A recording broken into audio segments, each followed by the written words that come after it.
Hi, and welcome to the second blog about homeschooling and unschooling. So, when I say someone that I'm unschooling, and their first question would be, most probably first or second question would be unschooling and writing. How do kids learn to write? How do they write? Because obviously, I mean, every parent, I'm sure, knows that, how writing is very torturous for the child and the parent equally. Okay, because school sends a 3-year old or 4-year old a page of writing alphabet, and it's difficult for the child to do it, and it's difficult for the parent to get it done. So how do we unschoolers, or how do I, basically it's my personal experience, so let's go. How do I, unschooling my child, concentrate on writing? Point number one, we do not concentrate on writing, because I believe that a child's muscles are not yet developed for that kind of work.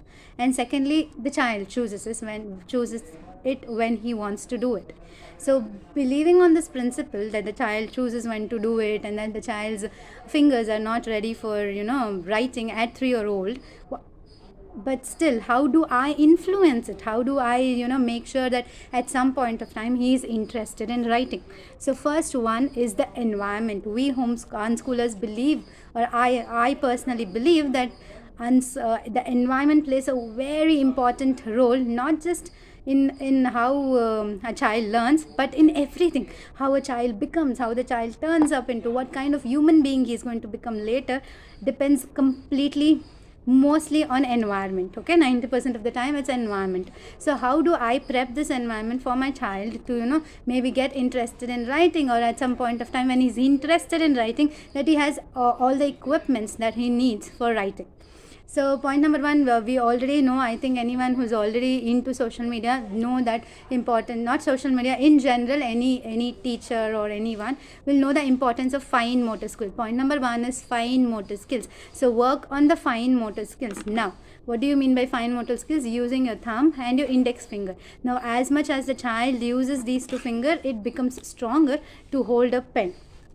Now, these fine motor skills can either be given as planned activity or naturally occurring in the environment. So these are the two options that we have. So radical unschooling parents, just let it be. But if you are if you want to prep your environment, what do you do naturally? When I say naturally occurring instances, for example, how to pea, shelling of the green peas uses a lot of fine motor skills. And how do you pick up all the things? Excuse me. Okay, she go and go and come. Take the fine. Go. Sorry. So how do you use these two fingers to pick up anything and go? So these are the fine motor skills that we use naturally occurring, or you can give it as an activity. I'm sure if you Google or Pinterest or Instagram, you'll find n number of activities on how to use fine motor skills. So all you have to do is just search for the activities where they use very tiny little things to actually pick up and put onto the others, where they're using these two fingers a lot. So this is how you use fine motor skills.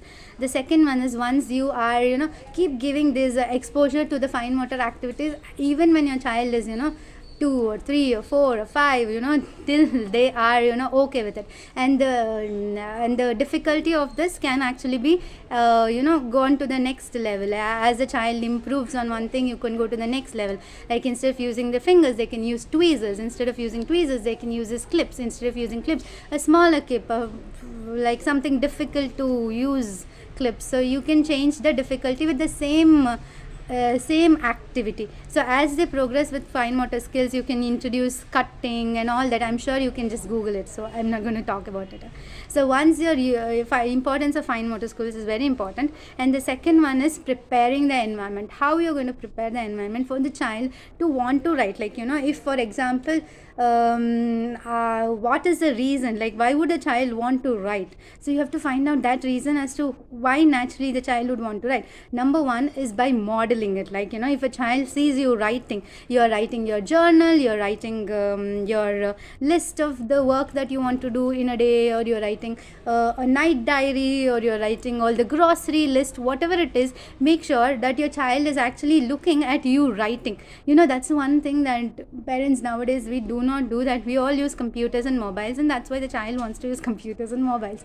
So they have not seen us write. So why will they want to write if they have not seen? So that is the second point, where you model the behavior that you want to see. So modeling writing as much as possible, and not necessarily writing. You can draw, you can paint, you can do all different kinds of things that you want to do by just showing them you are using a pen and paper for different activities.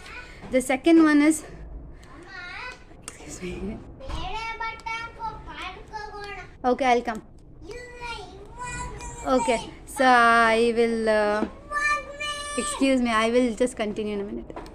Yeah, so once you are modeling the whole writing nature that you want, the second one would be for you to get all the things that actually a child needs to write, like the books and the pencils and the paper and the eraser, and keep a specific place where you are kind of used for writing. Like we have this small table, we sit it on the floor, we have this table, so we have all the activity books that we use, or some papers and sheets for writing, coloring.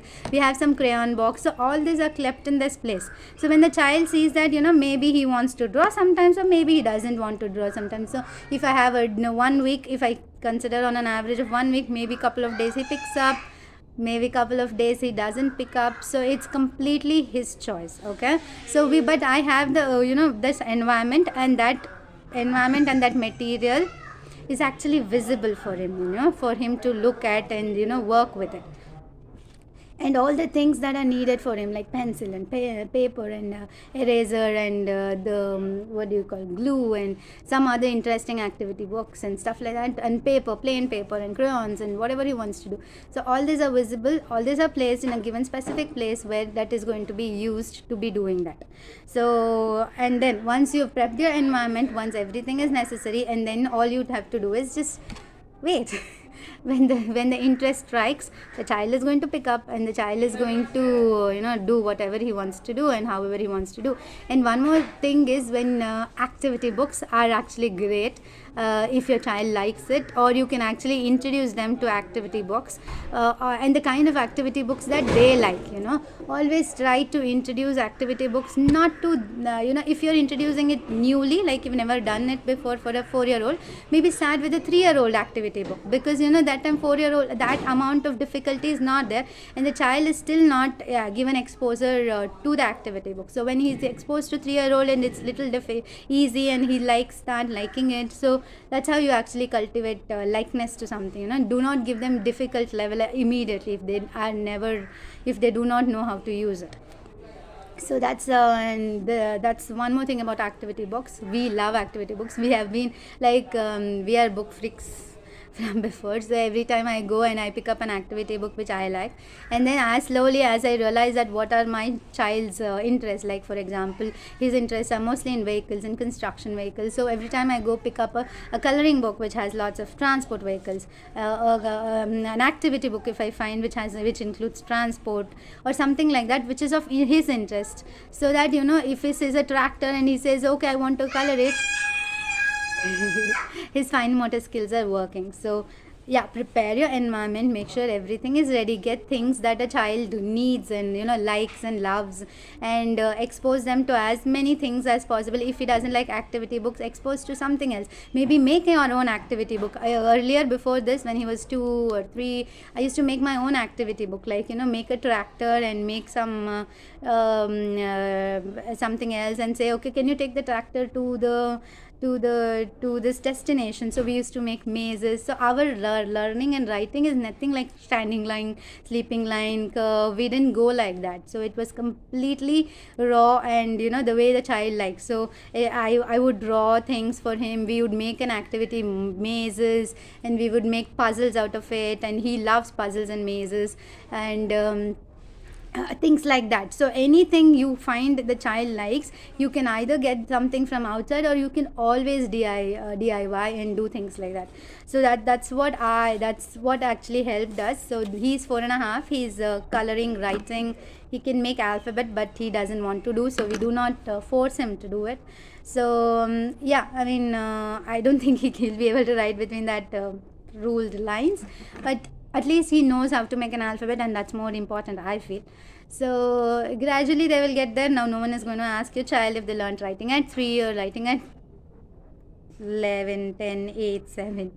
So yeah, but we as parents, our duty is to expose, let them experience, influence them as much as we can, but choosing, the power to choose is always within the child's hand, and the child chooses when he wants to write. There are so many times when this table is out open but he's never used it. Okay, so that time it's like, what I do is I take this table away, take out the things away, and keep it inside for a longer time, like say for months, a month or two, and then when the table comes out with all its stuff, and then he sees it and it's a new thing and he wants to explore, maybe at that time he's ready.